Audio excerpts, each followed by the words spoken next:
पिछले 10 सालों की बात की जाए तो भारत में कंटेंट देखने का तरीका पूरी तरह बदल चुका है। अब सबके पास अपना स्मार्टफोन है और एक आंकड़ा बताता है कि 2028 तक भारत में स्मार्टफोन यूजर्स की संख्या 88.5 करोड़ तक पहुंच सकती है। सस्ता इंटरनेट और लोगों के पास बढ़ता स्मार्टफोन एक्सेस, इन दोनों ने मिलकर एंटरटेनमेंट के तरीके को पूरी तरह से बदल दिया है। इसमें सबसे बड़ा नुकसान अगर किसी को हो रहा है तो वो है सेट टॉप बॉक्स यूजर का। और अब ओटीटी प्लेटफॉर्म्स धीरे धीरे सेट टॉप बॉक्स और डिश टीवी की जगह लेते हुए नजर आ रहे हैं। क्या आने वाले समय में ये पूरा सेट टॉप बॉक्स मार्केट पूरी तरह से खत्म हो जाएगा और क्या लोग अब यूट्यूब, अमेजॉन, नेटफ्लिक्स जैसे प्लेटफॉर्म्स पर ही निर्भर हो जाएंगे? नमस्कार, मेरा नाम है गुंजन मित्तल और आप देख रहे हैं मनी 9। आज अगर आप किसी शहरी घर या फिर ग्रामीण घरों में भी देखें तो वहां भी टीवी खरीदे जा रहे हैं, वो ज्यादातर स्मार्ट टीवी ही हैं। इसके अलावा अब हर घर में, चाहे वो शहरी हो या ग्रामीण, एक स्मार्टफोन जरूर मिलेगा और लोग अब टीवी के चैनल्स को भी इसी के जरिए एक्सेस कर रहे हैं। आपने ये भी देखा होगा कि टेलीकॉम कंपनीज अपने रिचार्ज के साथ ही कई चैनल्स का एक्सेस अपने ऐप्स पर दे रही हैं। इन दिनों लोग चैनल देखने के बजाय यूट्यूब पर ही कंटेंट देखना ज्यादा पसंद कर रहे हैं, चाहे वो कोई सीरियल हो या कोई सीरीज हो या फिर न्यूज ही क्यों ना हो। अब लोग मोबाइल या स्मार्ट टीवी पर सीधे ऐप्स के जरिए कंटेंट देखते हैं। इसकी सबसे बड़ी वजह यह है कि ओटीटी ने दर्शकों को पूरी आज़ादी दे दी है कि वो क्या देखना चाहते हैं, कब देखना चाहते हैं और कितनी देर देखना चाहते हैं। अब ये यूजर्स खुद तय करता है कि वो कितने दिनों में कोई सीरीज खत्म करना चाहता है। आपने बिंज वॉचिंग के बारे में तो सुना होगा। लोगों को अब इंतजार करना पसंद नहीं है, वो क्लाइमैक्स तुरंत देखना चाहते हैं और यही आज़ादी व्यूअर को टीवी के मुकाबले ओटीटी को ज़्यादा लोकप्रिय बना रही है। भारत में अगर सभी ओटीटी प्लेटफॉर्म्स को मिला दें तो आज इसके करीब 145 करोड़ यूजर्स हैं। हालांकि इसमें कुछ पेड यूजर्स हैं जो Netflix, Amazon, ZEE5, Sony Liv जैसे पेड प्लेटफॉर्म्स का इस्तेमाल कर रहे हैं। वहीं ज्यादातर लोग यूट्यूब, MX प्लेयर जैसे फ्री प्लेटफॉर्म्स पर वीडियो देखते हैं।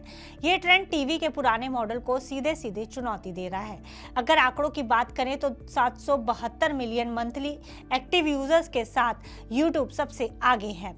इसके बाद Jio Hotstar, Netflix, Amazon Prime Video, Sony LIV और ZEE5 जैसे पेड प्लेटफॉर्म्स पर भी 390 मिलियन, 92 मिलियन, 67 मिलियन, 30 मिलियन और 29 मिलियन मंथली एक्टिव यूजर्स मौजूद हैं। जहां एक तरफ इन प्लेटफॉर्म्स पर लोग पैसा देकर वेब सीरीज और डॉक्यूमेंट्रीज देखते हैं, वहीं इस मार्केट का सबसे बड़ा खिलाड़ी यूट्यूब अलग अलग तरह का कंटेंट फ्री में लोगों तक पहुंचाता है।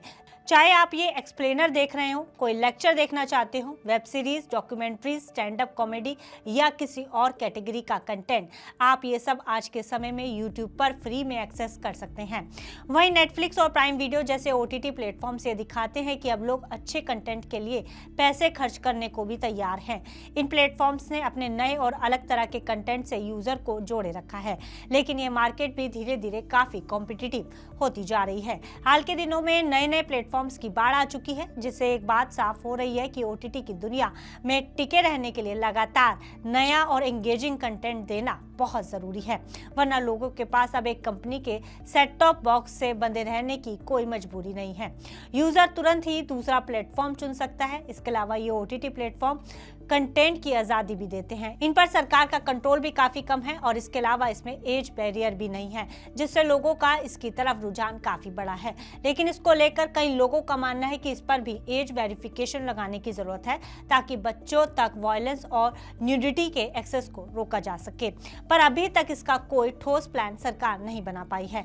हालांकि आईटी रूल्स 2021 के तहत ओटीटी प्लेटफॉर्म्स के कंटेंट को क्लासिफाई करने के नियम बनाए गए हैं, लेकिन इसे बच्चे ना देख पाए, इसको इंश्योर करने का कोई तरीका अभी तक किसी प्लेटफॉर्म पर नहीं है। कुल मिलाकर भारत में एंटरटेनमेंट का तरीका एक बड़े बदलाव के दौर से गुजर रहा है। अगर आने वाले समय की बात करें तो यह बदलाव और तेज होने वाला है।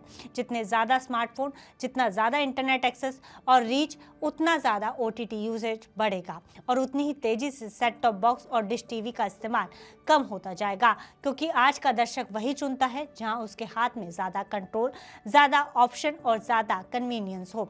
बाकी आपका इस मुद्दे पर क्या कुछ सोचना है, आप अपनी राय हमें कमेंट बॉक्स में लिखकर जरूर बताइएगा। और ऐसे ही पर्सनल फाइनेंस, बिजनेस, बैंकिंग और गवर्नमेंट पॉलिसी से जुड़ी खबरों के लिए आप देखते रहें मनी 9।